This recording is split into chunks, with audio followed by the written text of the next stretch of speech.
ಎಲ್ರಿಗೂ ನಮಸ್ಕಾರ. ನಾನು ಕನ್ನಡ ಶಿಲ್ಪಿ ಕರ್ನಾಟಕ ಪ್ರಜಾಪರ ವೇದಿಕೆ ಸಂಸ್ಥಾಪಕ ರಾಜ್ಯಾಧ್ಯಕ್ಷರು ಮತ್ತೆ ಪ್ರಜಾಪರ ಡಿವಿಎಂಡಿ. ಇವತ್ತು ಬೊಮ್ಮನಹಳ್ಳಿ ಕ್ಷೇತ್ರದಲ್ಲಿ 1500ನೇ ಮೊಹಮ್ಮದ್ ಪೈಗಂಬರ್ ಅವರ ಹುಟ್ಟುಹಬ್ಬವನ್ನು ಆಚರಣೆ ವಿಜೃಂಭಣೆಯಿಂದ ಆಚರಿಸ್ತಾ ಇದೀವಿ.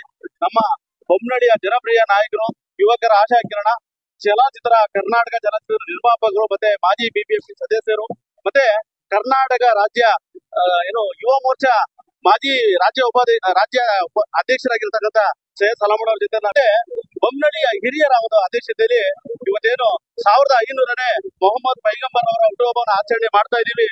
ಸುಮಾರು ಹೊಸೂರು ಮುಖ್ಯ ರಸ್ತೆಯ ಕರ್ನಾಟಕದ ಮೂಲೆ ಮೂಲೆಯಿಂದಲೂ ಮತ್ತೆ ಬೆಂಗಳೂರು 22 ಕ್ಷೇತ್ರದಿಂದ ಜನ ಇವತ್ತು ಈ ಒಂದು ಹಬ್ಬಕ್ಕೆ ಭಾಗಿಯಾಗಿದ್ದಾರೆ.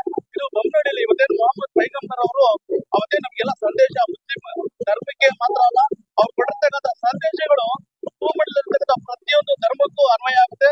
ಅದನ್ನ ಅನ್ವಯ ಮಾಡಿದ್ರೆ ಎಲ್ಲರೂ ಶಾಂತಿಯುತವಾಗಿ ನಡೆಯುತ್ತೆ ಅನ್ನೋದು ಅವ್ರ ಸಂದೇಶನ ಕೊಟ್ಟು ಹೋಗಿದ್ದಾರೆ. ಇವತ್ತು